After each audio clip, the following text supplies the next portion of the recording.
माझी आजी म्हणायची, स्त्रीने कसं अगदी पुरणासारखं असावं. संसाराच्या पोळीत स्वतःला लिपटून घेताना स्वतःची ओळख आणि अस्तित्व आवर्जून जपावं. ती म्हणायची की पुरणपोळी म्हणजे सर्व पदार्थांची शान. देवाचा नैवेद्य पुरण असल्याशिवाय पूर्ण मानलाच जात नाही. त्याच्या नावातच पूर्णत्व आहे. म्हणूनच स्त्रीने कसं पूर्णासारखं असायला हवं. स्वयंसिद्ध आणि पूर्ण. आजीचे हे शब्द आयुष्यभर लक्षात राहतील असेच आहेत. असो, पुरणपोळी वेगवेगळ्या भागामध्ये वेगवेगळ्या पद्धतीने बनवली जाते. आज पुरणपोळी बनवत असताना ना सगळ्या शंका तुमच्या दूर होणार आहे. जी पुरणपोळी तुम्हाला किचकट वाटते, अवघड वाटते, थोडेफार प्रॉब्लेम्स येत असतील तर आजचा हा व्हिडिओ पहा. सगळ्या शंकांचं निरसन तुमचं या व्हिडिओमध्ये होणार आहे. 1/2 किलोची डाळ घेतली, यामध्ये पुरण किती होईल, पोळ्या किती होतील ते सुद्धा सांगणार आहे. अतिशय सोपी आजची ही रेसिपी असणार आहे, कारण इथे आपण पुरण सुद्धा अगदी 2 मिनिटात वाटून घेणार आहोत. पुरणपोळी लाटताना पुरण जर पोळीमधून बाहेर येत असेल, तुम्हाला पुरणपोळी लाटणं अवघड वाटत असेल, तर आजची ही रेसिपी ना नक्की तुम्ही पाहायला हवी. इथे 1/2 किलो मी डाळ घेतलेली आहे. डाळ स्वच्छ धुवून घेतली 2 ते 3 पाण्याने. आता अर्धा तास ही डाळ अशीच आपण भिजत ठेवूयात. डाळ चांगली भिजली की डाळ लगेच शिजते आणि पुरण सुद्धा अगदी मऊसूत होतं. 1/2 किलो डाळ होती. सुरुवातीला ही जी मी तुम्हाला वाटी दाखवली की नाही, त्या वाटीच्या अंदाजानुसार बरोबर 1 वाटी ती भरली. आता जितकं पुरण आहे तितकंच आपल्याला कणिक सुद्धा हवी आहे, की जेणेकरून पुरण शिल्लक राहणार नाही किंवा मग कणिक सुद्धा आपली एक्स्ट्रा होणार नाही. 1 वाटी चणा डाळ होती, तर यासाठी 2.25 वाटी भरून मी इथं गव्हाचं पीठ हे वस्त्र गाळ करून घेतलेलं आहे.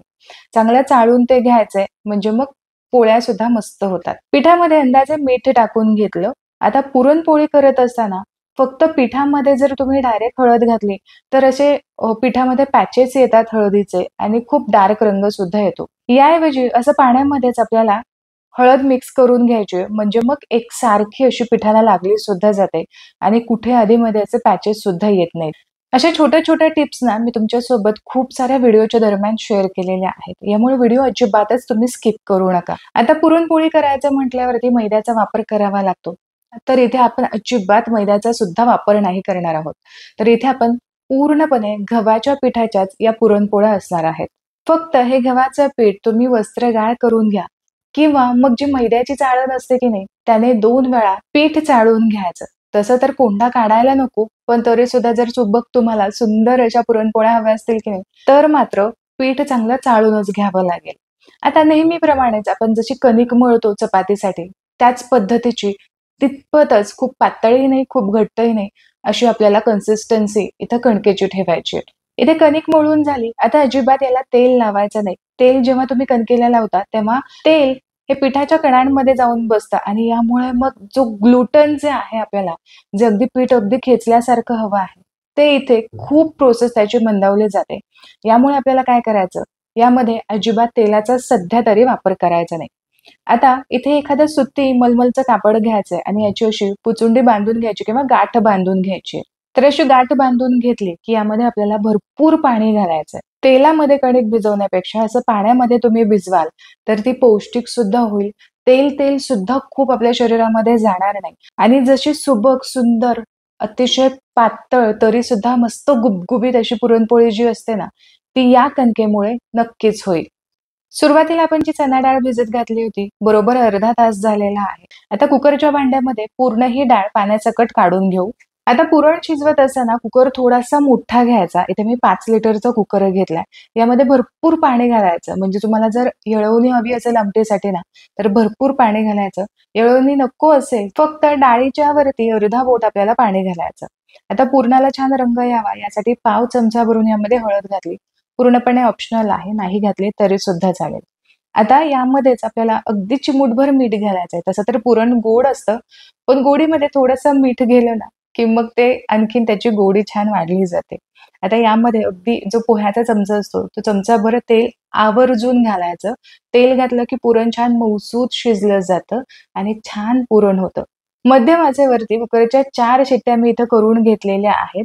कुकर जर मोठा घेतला तर अजिबात जी डाळ आहे ती वरती येत नाही. डाळ अगदी बोटचेपी अशी झाली पाहिजे, पूर्णपणे अशी मस्त मऊसूत झाली पाहिजे. आता जी येळवणी आहे ती मी वेगळी काढून घेणार आहे. पुरणाची चाळण घेऊनच यामधून गाळून घ्यायचं आहे डाळ संपूर्ण काढून घेतली, असं चमच्याच्या साहाय्याने हलकासा दाब दिला ना, की मग सगळं पाणी असं निथळलं जातं. आता पुरण बनवत असताना नेहमीची पद्धत काय आहे आपली, की आपण एकदा डाळ शिजली की यामध्ये गूळ मिक्स करतो आणि चांगला पुरणाला चटका देतो आणि यानंतर आपण हे वाटून घेतो. पण या उलट आपण करणार आहोत. डाळ शिजली की हीच लगेच आपल्याला वाटून घ्यायची. डाळीची क्वांटिटी सुद्धा कमी असते, भरपूर ही डाळ गरम असते आणि यामुळे ही लगेचच आपली ही डाळ वाटली सुद्धा जाते. अगदी सहज चमच्याने सुद्धा तुम्ही हे पुरण वाटून घेऊ शकता. तर इथे तुम्ही बघू शकाल, की अगदी सहज असं पुरण वाटलं जात आहे. हवं असेल तर तुम्ही मिक्सरमध्ये सुद्धा वाटून घेऊ शकता. पण पुन्हा मग भांडी सुद्धा खूप खराब होतात. आता इथे मी फक्त पुरणाची चाळणच ती काही एक्स्ट्रा घेतली असेल आणि हा जो ग्लास आहे तो. आता खाली जे भांडं दिसतंय ते आपला कुकरच आहे. कुकरवरतीच मी हे चांगलं पुरण वाटून घेतलं. बघा बोलता-बोलता आपलं पुरण सुद्धा इथे वाटून झालेलं आहे. ही डाळ वाटून घेत असताना मला 2 मिनिट सुद्धा लागले नसतील. मस्त अशी डाळ इथे वाटून झालेली आहे. आता जितकी आपण सुरुवातीला डाळ घेतली होती, तितकंच आपल्याला यामध्ये गूळ घ्यायचा आहे. आता जी डाळ आपण वाटून घेतली ती हलकीशी गरम आहे. लगेचच यामध्ये आपल्याला गूळ मिक्स करून घ्यायचा. गूळ मिक्स करून घेतला, की हा कुकर लगेचच मी गॅसवरती चढवलेला आहे. मध्यम आचेवरती चांगलं पुरण आपल्याला इथे परतून घ्यायचंय. सुरुवातीला काही मिनिट पुरण परतून घेत असताना तुम्हाला खूप ते पातळ वाटेल कारण आपण यामध्ये गूळ घातलेला आहे. पण जसं-जसं तुम्ही परतत राहाल ना, तसं-तसं हे पुरण पुन्हा घट्ट व्हायला सुरुवात होते.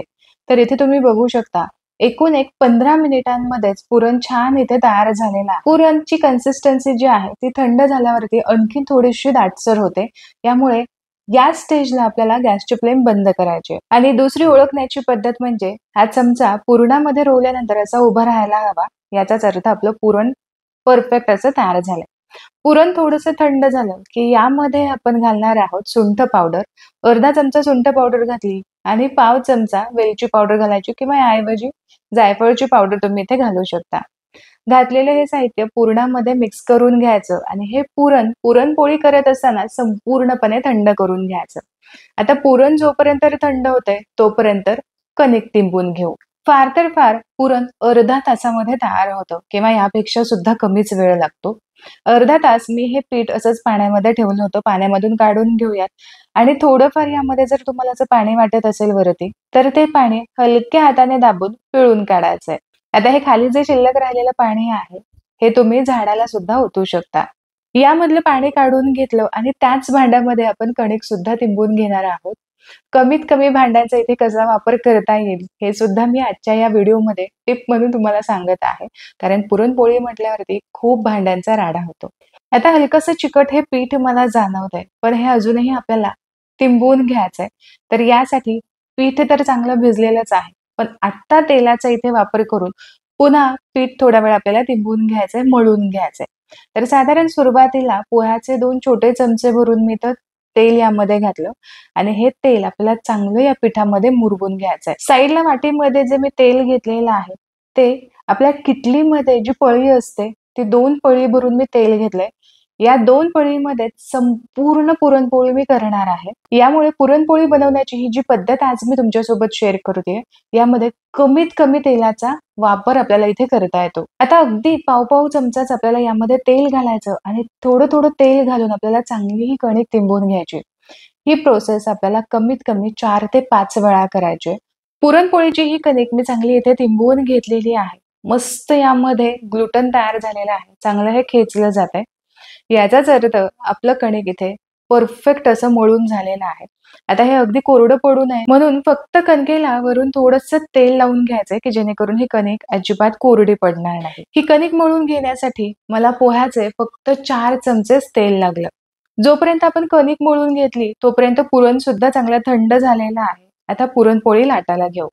आता इथे माझ्याकडे बटर पेपर आहे. बटर पेपर तुमच्याकडे नसेल तर याऐवजी तुम्ही प्लास्टिकचा पेपर सुद्धा इथे वापरू शकता. बटर पेपरला सुरुवातीला मी थोडंसं तेल लावून घेणार आहे. अगदी असं पुसून घ्यायचंय तेल. खूप अगदी चपचपीत तेल आपल्याला यावरती लावायचं नाही. आता कणिक घ्यायची. कणकेचा एक उंडा घ्यायचा आणि हातावरती थोडासा तो आधी हलक्या हाताने चोळून घ्यायचा. हवं असेल, हाताला चिकटत असेल तर थोडंसं तेलाचा इथे तुम्ही वापर करू शकता. आता हा चोळून झाला, की यानंतर आपल्याला अशी खोलगट थोडीशी वाटी तयार करून घ्यायची आणि यामध्ये जितकं बसेल तितकं भरपूर असं सारण यामध्ये भरून घ्यायचंय. असं छान दाबून दाबून पुरण भरून घ्यायचं. आणि जर पुरणपोळी तुम्हाला थोडेसे जास्त क्वांटिटीमध्ये करून घ्यायची असेल ना, तर पुरणाचे आधीच थोडेसे उंडे करून ठेवायचे. किंवा मग आपण जी कणिक मळून घेतली त्याचे सुद्धा उंडे तुम्ही आधीच करून घेतले, की अगदी पटापट हे काम सुद्धा होऊन जातं. पुरणपोळी छान फुलावी यासाठी यावरती गव्हाचं थोडंसं पीठ असं लावून घ्यायचं, की ज्यामुळे पुरणपोळी छान टम्म फुगते.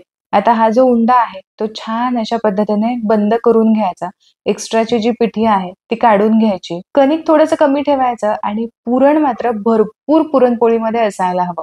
तयार केलेला हा उंडा हातावरती थोडासा असा थापून घ्यायचा, म्हणजे मग पुरण एकसारखं कडेपर्यंत पसरलं जातं.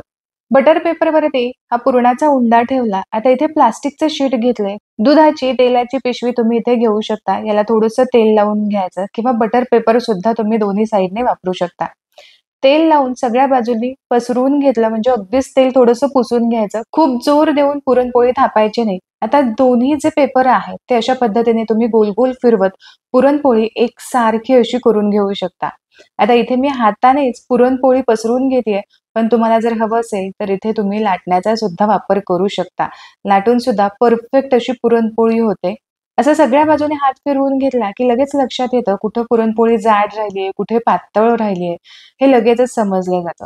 आणि आता तुमच्या लक्षात येतच असेल, की पुरण अगदी काठापर्यंत व्यवस्थित असं पसरलं गेलेलं आहे. कुठेही ही पुरणपोळी फुटत नाहीये, कुठेही आपल्याला पलटी करून ही लाटावी लागत नाही. अलगद असा कागद तुम्ही सरकून घ्यायचा आणि परफेक्ट अशी पुरणपोळी एकसारखी जमेल तितकी पातळ तुम्हाला ही करता येते. छान एकसारखी पुरणपोळी थापून झाली. यावरचा पेपर काढून घेऊ आणि तुम्ही इथे बघू शकता अजिबात हा पेपर पुरणपोळीला चिकटला नाही. आता ही पुरणपोळी अशीच उचलायची. बटर पेपर आहे यामुळे तुम्ही डायरेक्ट ही तव्यावरती घालू शकता. प्लास्टिकचा पेपर असेल तर तो मात्र तुम्हाला काढून घ्यावा लागेल. गॅसची फ्लेम लो टू मीडियम वरती ठेवलेली आहे आणि आधीच तवा थोडासा मी गरम करून घेतलाय. बटर पेपर अगदी अलगद काढून घ्यायचा आणि यानंतर पुरणपोळी नेहमीप्रमाणे भाजून घ्यायची. पुरणपोळी लगेच पलटी करायची नाही. असे हलकेसे बबल्स यावरती आले, हलकीशी कोरडी वाटायला लागली, की यानंतर याच्या कडा ज्या आहेत त्या अशा मोकळ्या करून घ्यायच्या आणि अलगद ही पुरणपोळी पलटी करून घ्यायची. पुरणपोळी पलटी करून घेतली, की नंतर अगदी तेल थोडंसं म्हणजे अगदी पाव चमचाच यावरती लावून घ्यायचंय. तेलावरतीच आपण या पुरणपोळ्या थापून घेतल्या होत्या. यामुळे खूप जास्त तेल सुद्धा यावरती लावायचं नाही. पुरणपोळी छान फुलली गेलेली आहे. टम्म अशी झाली आहे. पलटी करून दुसऱ्या साइडने सुद्धा भाजून घेऊयात. या साइडने सुद्धा अगदी थोडंसं तेल किंवा तूप लावून घेऊ शकता. प्रत्येक एक पुरणपोळी छान टम्म फुगते. पातळ असते तरी सुद्धा मस्त गुबगुबीत ही वाटते. या पुरणपोळीचा पापुद्रा जो असतो तो अतिशय पातळ असतो. त्यामुळे अगदी पटकन ही भाजून सुद्धा होते. पुरणपोळीला असे मस्त डाग येईपर्यंत पुरणपोळी भाजून घ्यायची. एक पुरणपोळी भाजण्यासाठी साधारण 2 ते 2.5च मिनिट लागत असतील. पुरणपोळीच्या कडा ज्या आहेत त्या हलक्याशा दाबून भाजून घ्याव्या लागतात कारण पुरणपोळी छान टम्म फुगते. इथे पुरणपोळी भाजून झालेली आहे. काढून घेऊ आणि याच पद्धतीने बाकीच्या पुरणपोळ्या सुद्धा मी इथे करून घेतलेल्या आहेत. पाव किलोमध्ये मध्यम आकाराच्या 9 ते 10 पुरणपोळ्या तयार होतात. या खूप मोठ्या सुद्धा नाहीयेत किंवा खूप अगदी लहान नाहीयेत, मध्यम आकाराच्या आहेत. पुरणपोळी बनवण्याच्या सगळ्या टिप्स आणि ट्रिक्स मी तुमच्यासोबत शेअर केलेल्या आहेत. जशाच्या तशा फॉलो करा, म्हणजे मग तुमची पुरणपोळी सुद्धा अशीच होईल. या पुरणपोळींचा जो पापुद्रा असतो तो अतिशय नाजूक, पातळ असतो आणि यामुळेच ही छान सुंदर आणि तोंडात टाकताच विरघळणारी होते. पुरणपोळी हाताने थापून घेतलेली आहे, यामुळे पुरण अगदी कडेपर्यंत सुद्धा पसरलं जातं. आशा करते की आजची ही पुरणपोळीची रेसिपी तुम्हाला आवडली असेल आणि तुम्ही नक्की या पद्धतीने बनवून पाहाल. रेसिपी आवडली तर तुमच्या मित्रपरिवारामध्ये नक्की शेअर करा. पुन्हा भेटूया अशाच एका खमंग रेसिपी सोबत. तोपर्यंत स्वस्त राहा आणि मस्त मस्त खात राहा.